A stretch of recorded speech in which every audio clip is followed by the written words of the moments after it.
WhatsApp guys, welcome back once again. So दोस्तों, आज हम लोग एक नई मूवी एक्सप्लेन करने वाले हैं जिसका नाम है साइकोनेसिस। तो दोस्तों, ये मूवी एक्सप्लेन करने से पहले मैं आपको बता दूं कि हमारे दूसरे चैनल पे पीकी ब्लाइंडर्स की वेब सीरीज चल रही है। तो अगर आप उसे देखना चाहते हैं तो उसका लिंक नीचे डिस्क्रिप्शन में है, वहाँ से जाके देख सकते हैं। तो चलिए कहानी की शुरुआत करते हैं। दोस्तों, ये कहानी एक बाप की है जिसने अपनी पूरी ज़िंदगी सिर्फ अपनी जिम्मेदारियों से भागने के अलावा और कुछ नहीं किया, लेकिन एक दिन उसके साथ कुछ ऐसा हो जाता है जिसे देख के उसकी पूरी दुनिया बदल जाती है। इसे शुरू करने से पहले हम आपको ये बता दें कि इस मूवी के डायरेक्टर हैं यून सांग हो। दोस्तों, ये वही डायरेक्टर हैं जिन्होंने ट्रेन टू बुसान मूवी बनाई है, तो आप सोच सकते हैं ये मूवी कितनी अच्छी होगी।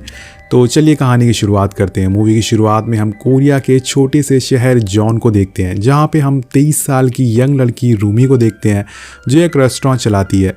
रूमी इतनी कम उम्र में एक रेस्टोरेंट चलाती है और ये जानकर एक आदमी उसका इंटरव्यू ले रहा होता है। रूमी बताती है कि जब वो 10 साल की थी तो एक दिन अचानक से उसके डैड उसे छोड़कर चले गए और फिर उसकी मॉम ने रोड पर सामान बेचकर उसे पाला, उसे पोसा। उसकी माँ ने बहुत मुश्किलें झेली हैं जिस वजह से आज वो इतनी बड़ी हो पाई है। और यहाँ हम रूमी के हाथों में चोट के निशान भी देखते हैं जो उसे खाना बनाते समय आए थे, लेकिन वो इतना सब होने के बावजूद बेहद खुश थी क्योंकि उसका चिकन फ्राई का रेस्टोरेंट बहुत ही फेमस है और लोग उसे बहुत ही पसंद करते हैं। लेकिन उसे एक बात का हमेशा दुख रहता है कि वो कभी कॉलेज नहीं जा पाई। दोस्तों, इसी तरह से कुछ दिन बीत जाते हैं और एक रात जब रूमी सो रही होती है तो उसे अचानक से अपने रेस्टोरेंट के बाहर कुछ लोगों की भीड़ दिखती है। दरअसल ये लोग एक कंस्ट्रक्शन कंपनी के लोग थे जिन्होंने यहाँ की ज़मीन इल्लीगल तरीके से खरीद ली थी और इस ज़मीन पर जितनी भी दुकानें थी वो ज़बरदस्ती उसे खाली करा रहे थे ताकि वो एक मॉल यहाँ पर बना सकें। वो सभी उसकी दुकानें तोड़ने लगते हैं और इतने लोगों को देख कर वो बहुत ही घबरा जाती है। वो गेट खोलती है तो वो लोग उसे पकड़ लेते हैं और बुरी तरह से बेरहमी से मारना शुरू कर देते हैं। तभी ये सब रूमी की मॉम देख लेती हैं और वो उन सभी को कार से मारने की कोशिश करती हैं। लेकिन जब रूमी की मॉम गाड़ी रोकती हैं तो वो सब उसकी गाड़ी पर चढ़ जाते हैं और उसे ज़बरदस्ती बाहर निकालते हैं और उनका सर ज़मीन पर लग जाता है जिस वजह से वो बहुत ही ज़ख्मी हो जाती हैं और बेहोश हो जाती हैं। अब अपनी माँ को ऐसी हालत में देखकर रूमी पूरी तरह से टूट जाती है और वो रोने लगती है। और तभी आसपास की दुकान वाले उन्हें हॉस्पिटल ले जाते हैं और जिस टाइम रूमी की माँ का इलाज चल रहा होता है उसी टाइम हम देखते हैं कि एक मेटेराइड अर्थ की तरफ तेजी से आ रहा है और थोड़ी देर बाद वो आके एक पहाड़ में गिरता है और उसके टुकड़े पानी में मिल जाते हैं। और तभी सियोक नाम का एक आदमी वो पानी पी लेता है। सियोक एक सिक्योरिटी गार्ड है जो कि बेहद लापरवाह किस्म का इंसान है। वो उस पानी को पीता है तो उसे वो कुछ खास पसंद नहीं आता, जिसकी वजह से वो वहाँ से अपने ऑफिस आ जाता है जहाँ पे वो काम करने वाली लेडी को बताता है कि मैं ऑफिस की काफ़ी चीज़ें उठा लेता हूँ जैसे कि कॉफ़ी, टॉफ़ीज़, और बोलता है कि यहाँ किसी को क्या पता चल रहा है। और ये सुनकर वो लेडी सोचती है कि मैं भी ऐसा ही करती हूँ, किसी को क्या पता चलेगा। लेकिन दोस्तों, ऐसा करते हुए उसे ऑफिस की इंचार्ज देख लेती है और उससे कहती है कि अब इसके पैसे तुम्हारी सैलरी से कटेंगे। अब ये सारी चीज़ें सियोक दूर खड़ा होकर देख रहा था और उसे बचाने की बजाय वो वहाँ से भाग जाता है, जैसे वो हर बार करता है, क्योंकि उसे ना तो काम करना पसंद है और ना ही किसी की मदद करना। अब रात हो जाती है और हम सियोक को शराब पीते देखते हैं और तभी उसके पेट में काफ़ी तेज़ दर्द होने लगती है। वो तेज़ से चिल्लाता है और तभी हम पहली बार उसके अंदर की पावर को देखते हैं जो उस मेट्रॉइड की वजह से उसे मिली थी। और सियोक जैसे ही चिल्लाता है आसपास की चीज़ें हवा में उड़ने लगती है और दूर जाकर गिरती है। अब इन सब के बाद वो सीधा घर जाता है और फैजल भैया की तरह लेटे हुए मुंह में सिगरेट लगा के उसे पीने की कोशिश करता है, लेकिन लाइटर उससे थोड़ी दूर पर था और वो हाथ बढ़ाता है, तभी उसका लाइटर उसके हाथों में पहुंच जाता है। और इसके बाद वो कुछ और सोच पाता कि तभी उसके पास एक फ़ोन आता है जिसमें उसे बताया जाता है कि उसकी वाइफ की मौत हो गई है। अब यहाँ पर आप लोग समझ गए होंगे कि ये आदमी कौन है। दरअसल ये आदमी रूमी का डैड है जो उसे बचपन में छोड़ के चला गया था। और उसे पता चलता है कि रूमी की माँ की मौत हो गई है और अगले दिन वो उसके फ्यूनरल में जाता है जहाँ वो रूमी को पहचान नहीं पाता, क्योंकि जब उसने उसे देखा था तो वो सिर्फ 10 साल की थी और आज वो पूरे 22 साल की हो चुकी है।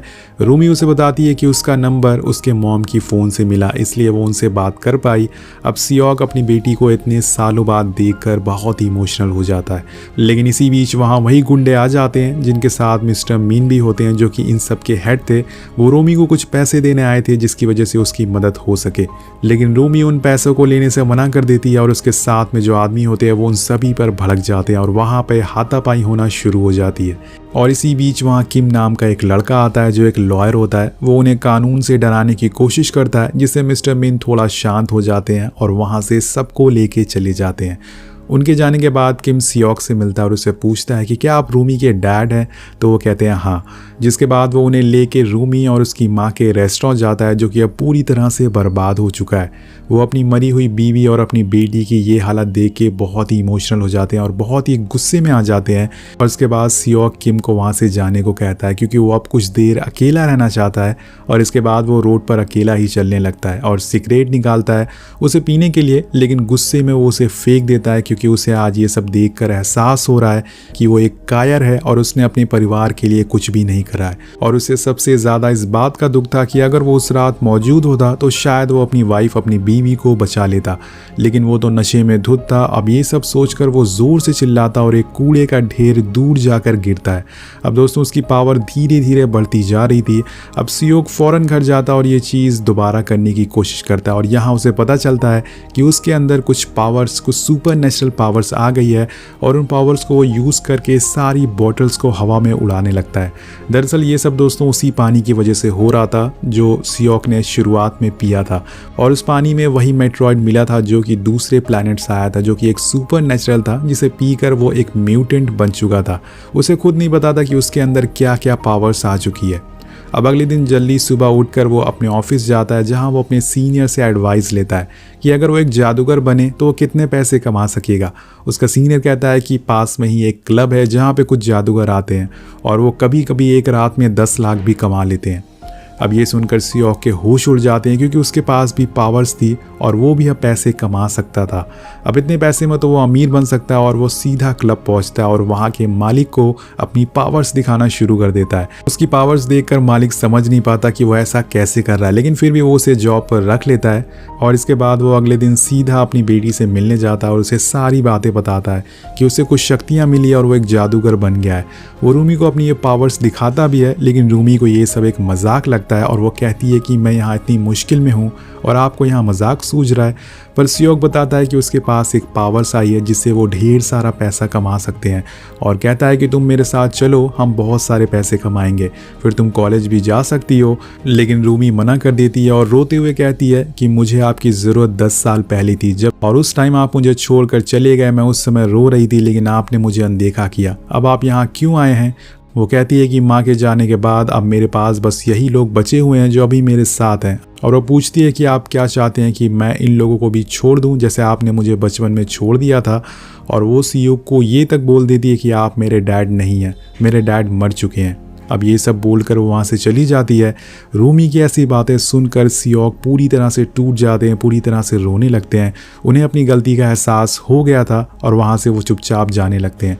लेकिन रास्ते में वो मिस्टर मिन के लोगों की कार देखते हैं जो रूमी के रेस्टोरेंट की तरफ आ रही थी। वो फ़ौरन वहाँ से भागते हुए उनके पास दोबारा जाता है ताकि वो इस बार अपनी बेटी को बचा सके। वहाँ पहुँचते ही वो अपनी पावर्स का इस्तेमाल करना शुरू कर देते हैं और वो अपने हाथों से ही सारे गुंडों को दूर दूर फेंक रहे थे। देखते ही देखते मिस्टर मिन के सारे लोग को वो हरा देते हैं और लास्ट वाले गुंडे का बहुत ही फनी वे में वो हाथ मोड़ते हैं। अब ये सब देखकर सभी लोग हंसने लगते हैं और सभी गुंडे वहाँ से भाग जाते हैं। अब रूमी के सारे साथी सियोक को थैंक यू बोलते हैं क्योंकि उन्होंने उनकी जान बचाई थी और वो लोग सियोक की ये पावर देख के दंग रह जाते हैं। रूमी भी सोच में पड़ जाती है कि आखिर उसके डैड ने ये कैसे किया। पर इसी बीच वहाँ पुलिस आ जाती है और सबको उठा के पुलिस स्टेशन ले जाती है। अब पुलिस स्टेशन पहुँचने पर मिस्टर मिन ऑफिसर को बताता है कि सियोक के पास एक सुपर नेचुरल पावर है जिसकी मदद से उसने उनके लोगों को मारा है और कहता है कि उसके एक आदमी ने सब कुछ रिकॉर्ड भी करा है और वो सारी रिकॉर्डिंग उस ऑफिसर को दिखाता है। लेकिन पुलिस उसकी बातों पर यकीन नहीं करती। उन्हें ये सब एक ट्रिक लग रही थी कि एक आदमी इतने सारे लोगों को कैसे मार सकता है, जिस वजह से वो उन लोगों को वहीं कॉम्प्रोमाइज़ करवा देते हैं और छोड़ देते हैं। और वो जाते हुए रूमी को घूर कर देखता है जिसका मतलब कि वो आगे कुछ और बड़ी चीज़ करने वाला है। और यहाँ हम देखते हैं कि पुलिस स्टेशन से आने के बाहर सभी लोग सियोक से बहुत ही खुश होते हैं और रूमी भी अपने डैड पर यकीन करने लगती है, भरोसा करने लगती है कि वो उसकी मदद करने वापस आ गए हैं। बाद सियोक फैसला करता है कि वो अपनी बेटी के साथ ही रहेगा ताकि वो उसकी रक्षा कर सके और गुंडों से बचने के लिए वो सारी बड़ी चीज़ों की एक दीवार बना देता है जिससे कि कोई भी इस तरफ ना आ सके।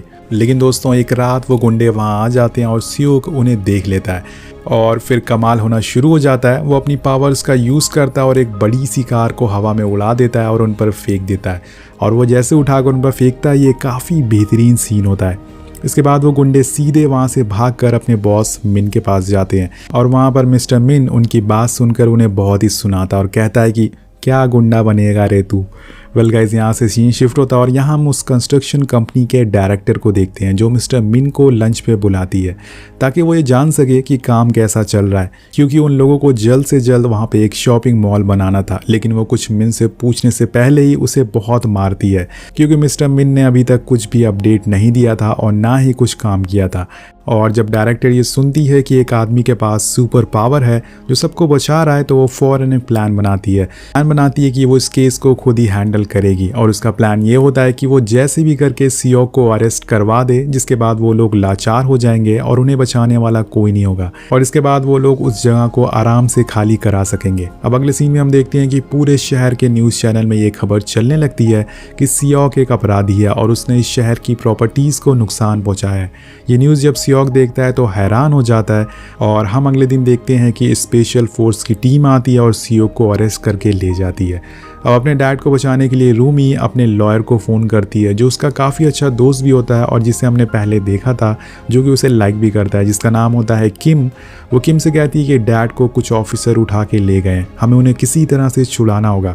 लेकिन जब किम अपने ऑफिस पहुंचता है तो वो देखता है कि उन्हीं लोगों ने उसका पूरा ऑफिस बर्बाद कर दिया है, तोड़ दिया है, ताकि वो अब इस केस को हैंडल ना कर सके। और ये सब देखकर किम बहुत ही दुखी हो जाता है और रूमी से कहता है कि अब सब कुछ ख़त्म हो गया है, अब तुम्हें भाग जाना चाहिए। लेकिन दोस्तों, रूमी हार मानने वालों में से नहीं है। वो कहती है कि मैं आखिरी सांस तक लड़ूंगी, चाहे कुछ भी हो जाए। और तभी रूमी देखती है कि वहाँ पूरी पुलिस फोर्स आ चुकी है, जिसके साथ एक जेसीबी मशीन भी है। ये देखकर वो रोने लगती है कि अब उसकी दुकान, उसका सपना टूटने वाला है। वहीं दूसरी तरफ हम देखते हैं कि सियोक जेल में बंद है, पर थोड़ी देर बाद वहाँ डायरेक्टर उससे मिलने आती है और उसे बताती है कि मैं टैस्कन कंस्ट्रक्शन की मालिक हूँ, तुम्हें जितने पैसे चाहिए मैं देने को तैयार हूँ, लेकिन तुम उस जगह को छोड़ दो। और उसे पैसे का लालच देकर बहलाने की कोशिश करती है। साथ में वो ये भी बोलती है कि अगर तुम्हारी पावर्स का पता गवर्नमेंट को पता चल गया तो वो लोग तुम्हें गायब करवा देंगे, तुम पर रिसर्च होना चालू हो जाएगी, जिसके बाद वो तुम्हारे साथ क्या क्या करेंगे तुम्हें इसका अंदाज़ा भी नहीं है। इसलिए फ़ायदा इसी में है कि तुम यहाँ से अपनी बेटी को लेकर चले जाओ। वो सियोक को अपनी कंपनी में जॉब का भी ऑफ़र देती है, जिससे उसे रहने और खाने का अच्छा इंतज़ाम हो सके। और वहीं दूसरी तरफ रूमी के साथ वाले लोगों पे पुलिस गोलीबारी शुरू कर देती है। वो लोग भी चुपचाप नहीं बैठते, वो भी उन पर पत्थरबाजी करना शुरू कर देते हैं और हालत इतनी बुरी हो जाती है कि वहाँ मीडिया के लोग भी पहुँच जाते हैं और हर एक छोटी बड़ी चीज़ को वो लाइव दिखा रहे थे। इसी बीच जेसीबी उन लोगों की बनाई दीवार को तोड़ने की कोशिश करती है और जैसे ही वो दीवार तोड़ती है रूमी नीचे गिर जाती है। उसे चोट आती है, लेकिन उसके साथ ही उसे बचा कर वहाँ से ले जाते हैं। इधर डायरेक्टर सियोक से कहती है कि हमारे जैसे लोग बस जीतने के लिए बने हैं। वो कहती है कि तुम्हें पता है ना कि तुम इस पावर के साथ कोरिया देश को कहाँ तक पहुँचा सकते हो। अब सभी कुछ समझाने के बाद वो उसे अपना कार्ड देती है और वहाँ से बाहर आ जाती है। उसके जाने के बाद सियोक को एक नए सेल में डाला जाता है, लेकिन तभी सियोक की नज़र टीवी पे पड़ती है, जहाँ वो देखता है कि उसकी बेटी मुसीबत में है। वो हमेशा से जिम्मेदारियों से भागता रहा है, लेकिन आज वो ऐसा नहीं करेगा। वो अपनी बेटी को, उसकी दुकान को बचा कर रहेगा, लेकिन वो तो जेल में है, वो ऐसा कैसे करेगा। अब वो अपनी शक्तियों का इस्तेमाल करना शुरू करता है और ऑफिसर कहते हैं कि तुम्हें हार माननी नहीं चाहिए क्योंकि तुम कुछ नहीं कर सकते। अब ये सुनकर सियोक बहुत ही गुस्से में आ जाता है। वो अपनी पावर का यूज़ करता है, जिससे पूरा पुलिस स्टेशन हिल जाता है। उसकी हथकड़ियाँ अपने आप ही खुल जाती हैं, जिसके बाद वो वहाँ से एक लंबी छलांग मारता है और सीधा जेल के बाहर आ जाता है। और तभी उसे वहाँ डायरेक्टर दिखती है, जो कि उसे देखकर कहती है वाह क्या छलांग मारी है। और उसे देखकर सियोक अपना बदला उसे ले लेता है। वो अपनी मुट्ठी बंद करता है और देखते ही देखते उसकी मर्सिडीज़ का कंज्यूमर बन जाता है। फिर वो सुपरमैन की तरह गोली की रफ्तार से वहाँ से उड़ जाता है। और वहीं दोस्तों, हम रूमी और उसके साथी को देखते हैं जो बच बचाकर एक टेरेस पे पहुँच गए थे ताकि वो लोग उन तक पहुँच ना पाए। थोड़ी देर बाद वहाँ सियोक भी पहुँच जाता है उड़ते हुए, लेकिन तब तक पुलिस उन लोगों को बहुत ही चोट पहुँचा चुकी थी। अब सियोक उन सभी को अपनी शक्तियों से बचा लेता है और पुलिस वालों को दूर फेंकता है। यहाँ उन दोनों के बीच में लड़ाई होना चालू हो जाती है, पुलिस वालों और सियोक के बीच में। लेकिन तभी दोस्तों, एक कंटेनर पे पुलिस वाले रूमी को बैठा देते हैं और उसे दूसरी तरफ ले जाने लगते हैं। और ये सब सियोक देख लेता है। वो जल्दी से उसके पास जाता है और कैप्टन अमेरिका की तरह उस क्रेन को रोकने की कोशिश करता है, लेकिन वो नाकामयाब हो जाता है और एक बार फिर से रूमी उससे दूर हो जाती है। पर इसी बीच उस क्रेन में कुछ गड़बड़ी आ जाती है, जिस वजह से वो कंटेनर छूट जाता है और रूमी नीचे गिरने लगती है। अब ये देखकर सियोक पूरी तरह से अपनी ताकत का इस्तेमाल करता है और पूरी रफ्तार से नीचे जाता है और रूमी को बचा लेता है। वो उसे उठाकर हवा में लाता है और उससे सॉरी बोलता है कि बचपन से आज तक वो उसकी मदद नहीं कर पाया, लेकिन आज वो उसकी मदद करके रहेगा और उसे बचा के रहेगा। वो उसे बचा के किनारे पर लाता और सभी से कहता है कि मेरी बेटी का ख्याल रखना, अब मुझे जाना होगा। अब रूमी अपने डैड को देखकर रोने लगती है और उन्हें रोकने की कोशिश करती है, लेकिन वो नहीं रुकता। जिसके बाद वो वहाँ से सीधे नीचे आता है और पुलिस को सरेंडर कर देता है। लेकिन जेल जाने से पहले वो मिस्टर मिन से कहता है कि वाह तुम जीत गए मिस्टर मिन, और उसे एक दमदार सा घूसा मारता है जिससे कि वो बेहोश हो जाता है और फिर वो पुलिस को सरेंडर कर देता है। अब यहाँ से सीन शिफ्ट होता है और हम 5 साल बाद का समय देखते हैं और अब सियोक जेल से छूट चुका है और उसे ले जाने किम आता है जो उसे बताता है कि उसने रूमी से एंगेजमेंट कर ली है। जिसके बाद वो दोनों उसी जगह पर जाते हैं जहाँ रूमी का चिकन शॉप हुआ करता था। अब वो जगह वीरान हो चुकी है, वहाँ आज तक कोई भी शॉपिंग मॉल नहीं बना क्योंकि उस शहर के सारे लोगों को मिस्टर मिन और उसकी कंपनी की सच्चाई पता चल चुकी थी और गवर्नमेंट ने भी इस जगह पर होल्ड लगा दिया था। अब इसके बाद वो सियोक को रूमी के नए रेस्टोरेंट पे लेके जाता है जहाँ पे वो पुराने दुकानदार को भी देखता है जिन्होंने रूमी की मुश्किल समय में उसका साथ दिया। रूमी सियोक से कहती कि डैड आप वहाँ क्यों खड़े हैं, मेरी मदद करिए, और सियोक वहाँ पे सारे कस्टमर को अपनी पावर से बियर और चिकन सर्व करने लगता है। अब ये देखकर दोस्तों सभी कस्टमर बहुत ही ज़्यादा खुश हो जाते हैं और लास्ट में हम देखते हैं कि रूमी के पास अब इतने पैसे आ जाते हैं कि अब वो कॉलेज भी जा सकती है। और यहाँ पर दोस्तों इस रेस्टोरेंट का नाम रखा जाता है सुपर पावर चिकन, जो कि उसके डैड के नाम पर रखा गया था। अब इसी के साथ दोस्तों ये कहानी यहीं ख़त्म हो जाती है। आपको ये super natural movie, Korean movie कैसी लगी नीचे कमेंट करके ज़रूर बताएगा। मिलते हैं आपसे अगली वीडियो में। Thank you so much watching, peace out.